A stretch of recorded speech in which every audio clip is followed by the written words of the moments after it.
Olá pessoal, aqui mais uma vez com todos vocês para a gravação de mais um vídeo. Bom, deixa eu falar um pouco aqui sobre a minha luta pela sobrevivência após a minha saída da Igreja Universal do Reino de Deus. Como eu falei no vídeo anterior, tá? Quando eu saí da igreja, então é como se eu tivesse adquirido uma doença contagiosa, infectocontagiosa, sabe? Uma lepra ou coisa do tipo. Por quê? Porque você se vê sozinho, tá? E como o ensinamento da igreja é que aqueles que permanecem, não podem ter contatos com aquele que sai, para não se contaminarem. Então, é muito comum que você seja, digamos assim, deixado de lado, abandonado, esquecido por todos, tá? É como se você fosse ali um soldado ferido numa batalha e você fosse visto agora ali como um estorvo, tá? Um peso, e que você não vai contribuir ou colaborar mais, tá? E você não tem mais utilidade, você se torna um inútil, inválido. Você tem que ser deixado ferido no meio do caminho. Assim eu fui tratado. Quando eu saí da igreja, como eu falei no vídeo anterior, eu recebi, o único recurso que eu tive foram R$6.000 de uma quinzena minha, tá?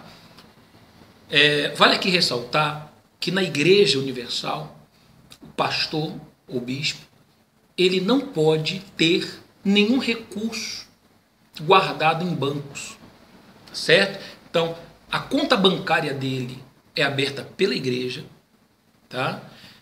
Em uma determinada agência, tá? E sob os cuidados daquele determinado gerente. Esse gerente, ele repassa todas as informações, tá? De todas as movimentações bancárias de qualquer conta daquela. Caso haja alguma movimentação atípica, estranha, tá? Não convencional, então esse gerente informa a direção da igreja, tá? E a direção logo chama aquele pastor ou bispo para saber, tá? Enfim, para questioná-lo sobre o porquê daquele valor, o porquê daquela movimentação. Então, o pastor da Igreja Universal do Reino de Deus, o bispo da Igreja Universal do Reino de Deus, ele é monitorado, tá? Ele é monitorado dioturnamente, certo?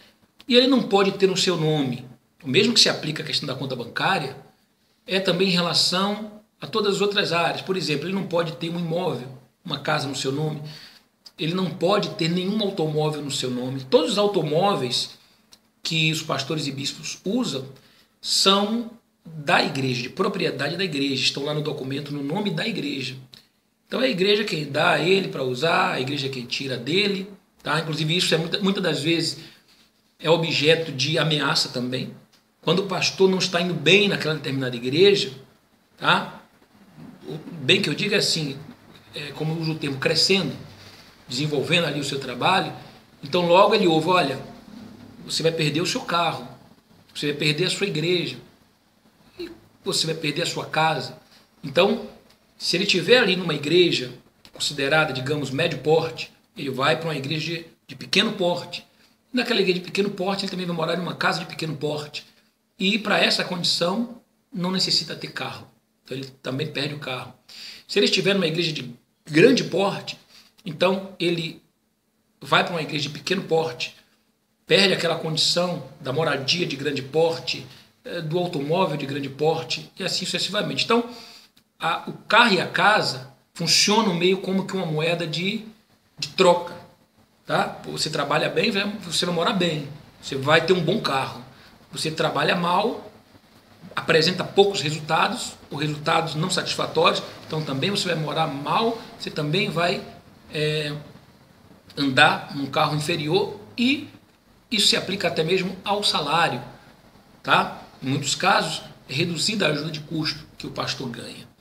Bom, então tudo isso por quê? Como eu falei em um outro vídeo, o pastor fica, ou o bispo, ele fica condicionado àquela situação apenas o salário mensal que ele ganha, certo? E se ele tomar a decisão de sair da igreja hoje, a única coisa que ele tem direito é aquela ajuda de custo, se for dada a ele. Porque eu também já vi muitos casos em que o pastor ou bispo é tirado, tá? Sem direito a nada. Ele é escorraçado e ele não tem direito a absolutamente nada, tá?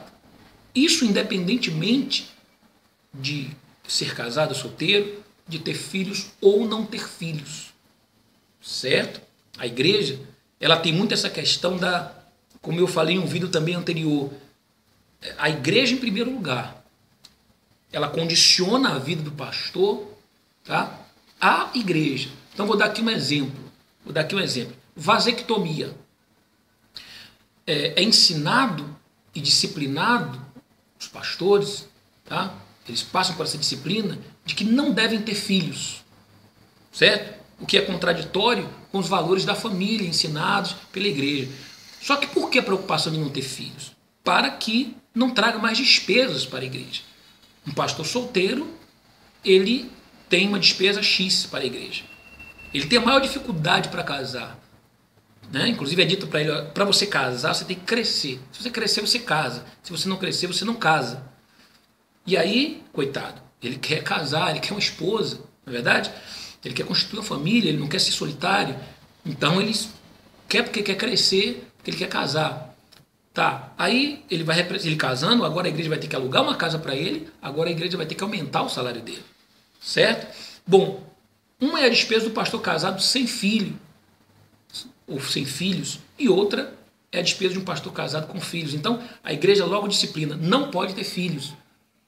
Por quê? Porque se aquele pastor ele tiver filhos, o salário dele, ou a ajuda de custo dele, tem que aumentar, para dar a condição que ele, né, ofereça ali o mínimo de conforto, de condições básicas para o seu filho, tá? E também, quando ele é transferido para um outro estado, é uma passagem a mais, é um custo a mais, é um gasto a mais para a igreja. Então a igreja, ela é ela, tá? Ela não é o pastor, entendeu? Ela não é a esposa de pastor, ela não quer saber se aquela esposa tem um sonho de ser mãe, tá? Se aquele casal vai se sentir completo com a chegada de um filho, não.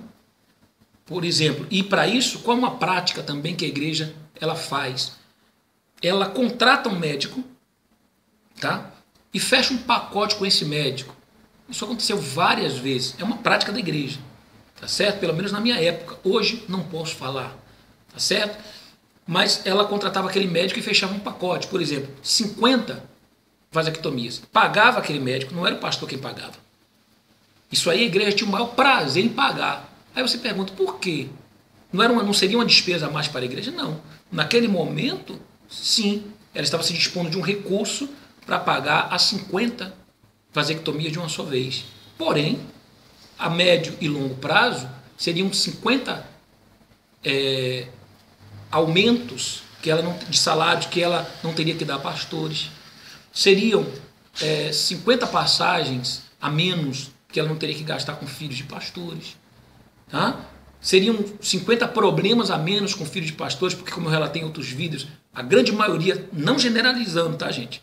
Existem filhos de pastores que são realmente exemplos, tá? Modelos, tá certo? Mas a grande maioria, a esmagadora maioria, são problemáticos, tá certo?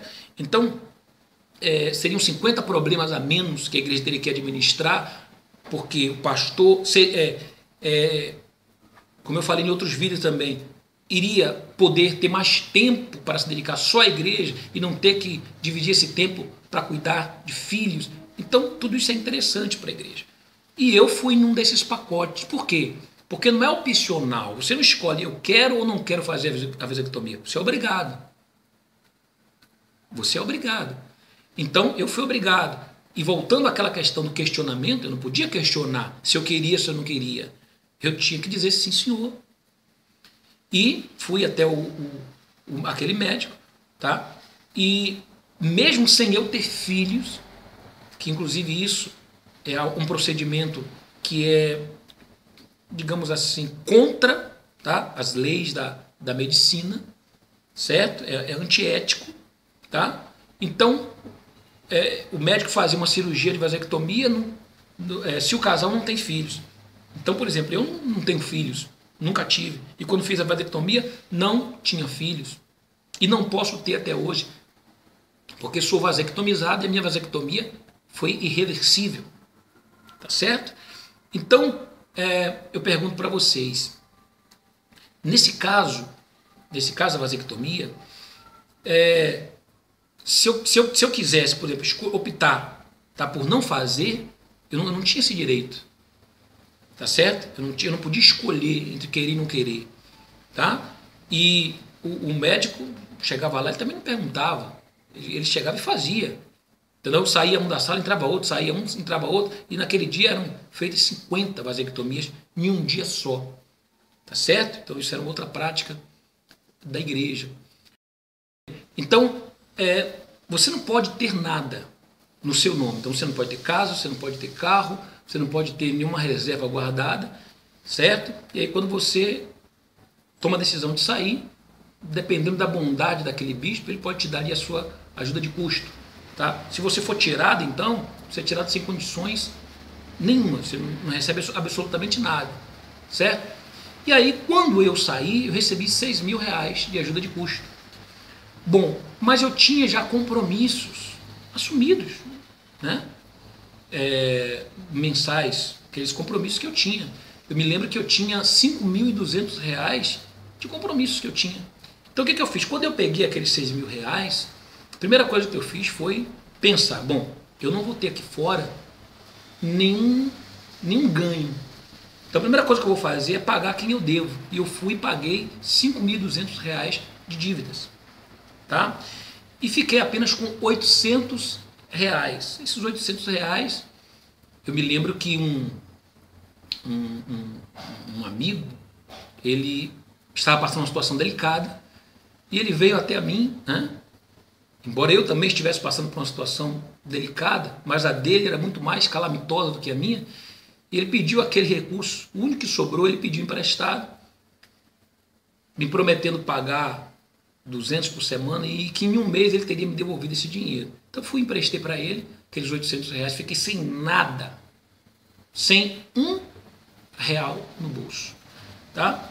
E esse recurso, esses 200 por semana que ele ia me pagar, passaram um mês, 2, 3, 4, 5. Bom, passamos quase 10 anos, até hoje eu espero receber esse dinheiro, tá, gente? Quem saiba, um dia eu ainda venha receber. Mas eu não recebi não, tá certo?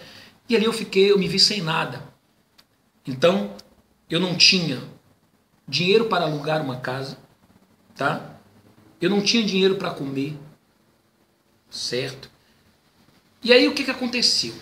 Eu não tinha amigos, porque a primeira coisa que aconteceu foi que todos os supostos amigos me abandonaram, tá certo?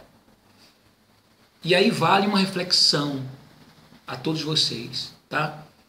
O amigo verdadeiro só tem um, que é Jesus, só. Esse aí você pode confiar em toda e qualquer circunstância e toda e qualquer situação. Abaixo de Jesus, tá? Aqui na terra, então se você tiver ali uma mulher, uma esposa, que te ame de verdade, tá? Ou um marido que te ame de verdade, então esse vai estar com você em toda e qualquer situação. Não vai te deixar. Nem na abundância, na fartura, nem na escassez, na miséria, nem na saúde, nem na doença. Tá certo? Vai estar com você, na alegria e na tristeza. Fora isso, tá? Só os cachorrinhos. O cachorro, ele é o melhor amigo do homem, tá certo? Então, abaixo de Deus, abaixo da verdadeira esposa ou marido que te ame, tá certo? Ou no caso, seu pai e a sua mãe. Você que tem o seu pai, a sua mãe, que te ama. Então, esses são os seus verdadeiros amigos. Tá certo? Eu me paro por aí. Paro por aí. Mas tem um cachorrinho também. Esses aí você pode ver que eles são fiéis. Tá? Você pode estar numa situação de mendigância. tá? Ele está lá com você. Você deve ver muitos cachorros aí acompanhando mendigos pela rua. Então ele não quer saber se tem dinheiro, se não tem dinheiro, se tem status, se não tem status, se tem um cargo que possa lhe oferecer benefícios, se não tenha. Ele é fiel. Não é verdade? Aquele cachorrinho é fiel. Bom, eu senti na pele o abandono dos amigos. E olha que eu tinha muitos, tá? E como eu sempre fui amigo verdadeiro, porque para mim, amizade tem que ser verdadeira. Se ela não agrega, se ela não coopera num momento difícil, se ela não é solidária, não adianta. Então eu sempre fui amigo daqueles que eu pensava serem meus amigos, tá? E provo isso como? Nos momentos difíceis de cada um deles, eu estive presente. Eu não fui presente. E mesmo distante, tá? Eu os assisti. Mesmo estando distante. Eu me lembro, inclusive, desse amigo que era um ex-pastor que tinha saído, tá? Ele foi o que me pediu os R$ 800 emprestados, os últimos R$ 800 que eu tinha emprestado.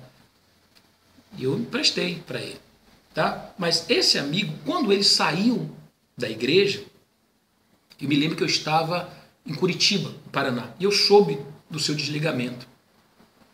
E a primeira oportunidade que eu tive de vir aqui para a Bahia, a mãe dele trabalhava ali na catedral, na parte da cozinha, tá? A mãe não, a sogra dele, e eu a procurei, perguntei sobre ele e ela me informou onde ele estava. Eu me lembro que ele se encontrava ali na região ali da Saramandaia, tá certo? E eu fui até lá. Peguei o carro, entrei ali pela Saramandaia, não sabia nem como andar ali dentro de carro, e parei na porta de uma oficina mecânica, aonde ele estava trabalhando. E quando ele me viu descer do carro, ele tomou um susto. E ele falou, poxa, bispo, o senhor aqui? Eu falei, por quê? Qual o problema? Eu não sou seu amigo?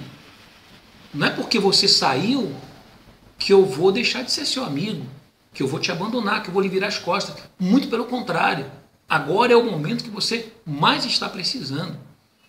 E eu me lembro que ali, tá, a filhinha dele estava na escola, era uma escola particular, e como ele saiu no meio do ano, então ele estava preocupado como manter a criança na escola, porque ele saiu sem nada, não tinha nem onde morar, foi morar de favor. Então eu mantive a criança dele na escola, ajudei, tá? Enfim, e todas as outras, todos os outros suportes, principalmente financeiro, certo? Já que eu estava longe, não estava mais aqui na Bahia, então de lá eu o ajudava, tá certo?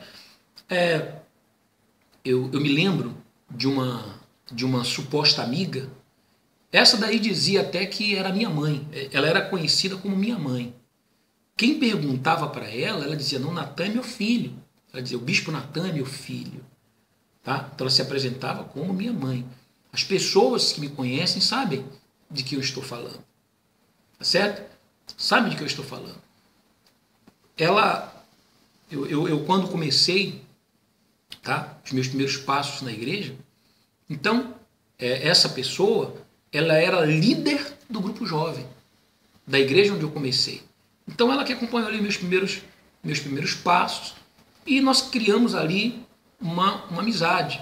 Posteriormente, ela casou, eu era pastor da igreja na época, fui padrinho do casamento dela. E sempre procurei ser presente nos momentos difíceis que ela passou. Tá? Eu me lembro, por exemplo, que teve uma época em que ela viajou para outro estado, foi tentar a vida em outro estado, estava muito difícil aqui para ela, desemprego, enfim, dificuldades diversas. E ela foi para outro estado, e nesse outro estado ela ficou lá por 5 anos, sabe? E quando voltou sem nada. Sabe o que é sem nada? Não tinha absolutamente nada. E o que eu fiz? Eu comprei todos os móveis da casa dela, tá? Eu, uma vez por semana, quando eu tinha assim, uma folga no sábado, então eu ia lá e levava uma cesta básica de alimentos, tá certo? Uma certa ocasião, antes dessa viagem dela para outro estado, eu lembro que teve uma chuva e a casa caiu, a casa que ela morava caiu, certo? Então eu fui e construí uma outra casa para ela. Eu reconstruí a casa para ela, certo? Eu mobiliei a casa para ela. Numa situação de desemprego dessa pessoa que se dizia minha mãe, tá? Era uma amiga tão verdadeira que ela chegava a dizer que era minha mãe. Para você ver o relacionamento, o grau de relacionamento que nós tínhamos, tá? E o que acontece? Ela estava desempregada e eu estava ali na catedral. E eu lembro, numa certa ocasião, que eu atendendo as pessoas, ela estava ali na fila para ser atendida.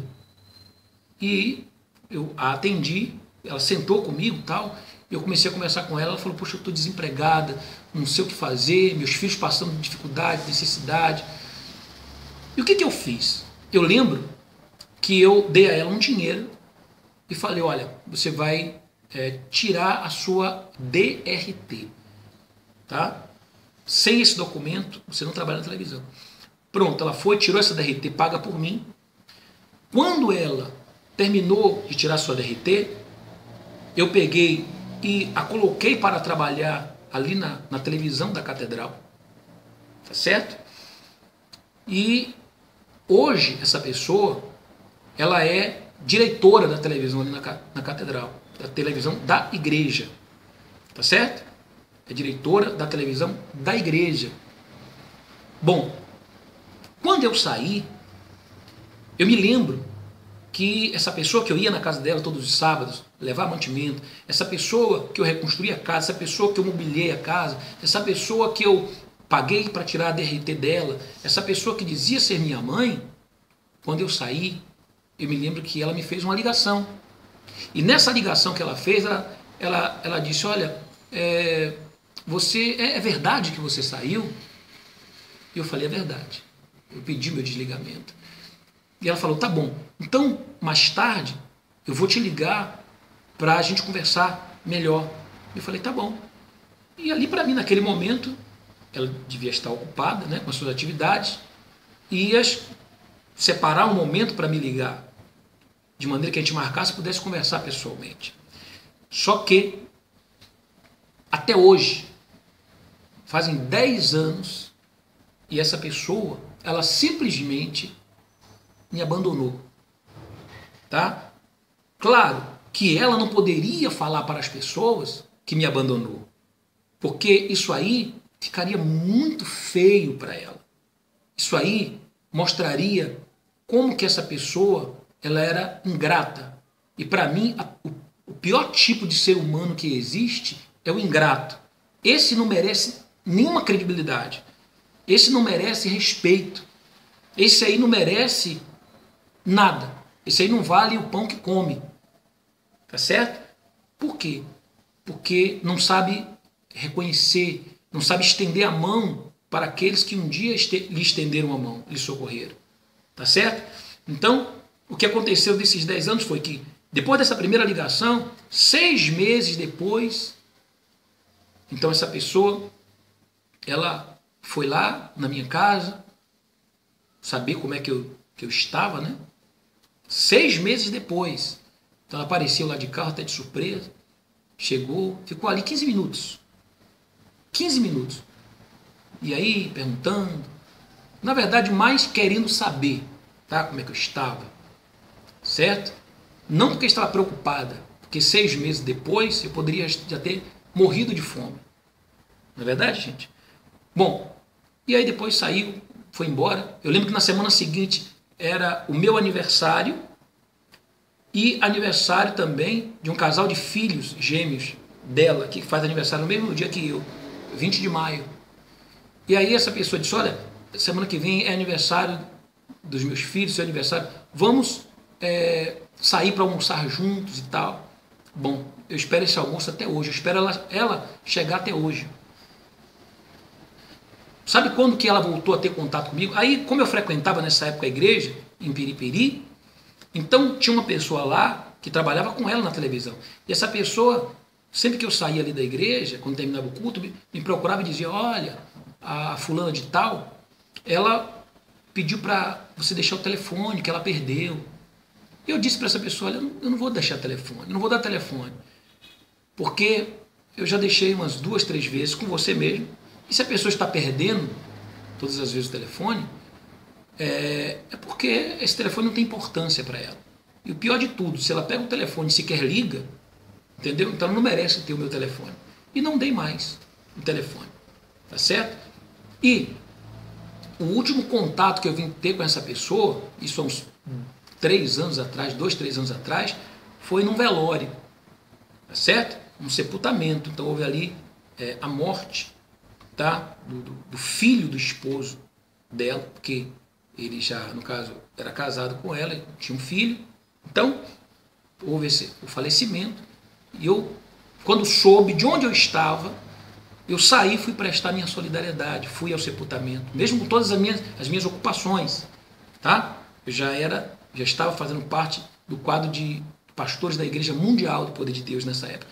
Deixei tudo lá e fui para o sepultamento. E lá ela estava, e foi ali que nós nos encontramos, tá?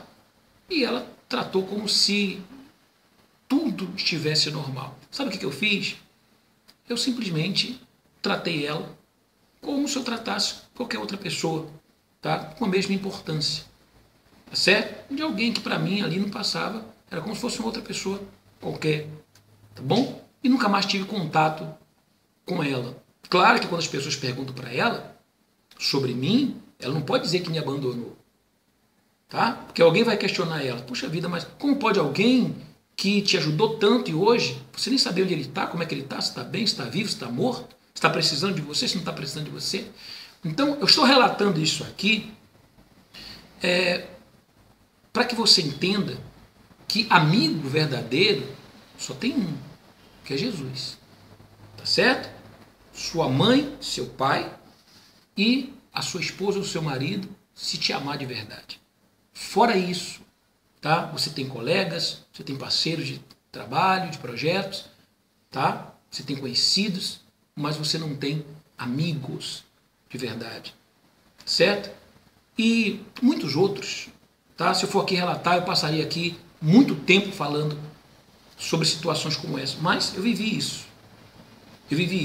Então, a essa pessoa, e essa pessoa hoje continua, tá? No mesmo lugar, trabalhando no mesmo lugar, tá? E como é que se diz? Como é que eu resumiria o que eu sinto por essa pessoa? Uma frase, eu diria: quem não te conhece, que te compre. Alguns dias atrás, alguns meses atrás, eu recebi um convite dessa pessoa no meu Facebook para fazer parte do meu hall de amigos no Facebook. E logo eu pensei, peraí, alguma coisa tem alguma coisa aí, porque ela nunca me mandou um convite, nunca quis saber de mim, e agora está me mandando um convite. Esperei para ver, tá? E aí, qual foi a minha surpresa? Quando naquele mês eu soube que ela tinha sido a pessoa escolhida, né, pela igreja em Salvador para ser a vereadora nas próximas eleições, a candidata a vereadora, né, das próximas eleições. Então, eu sabia que havia algum interesse, tá?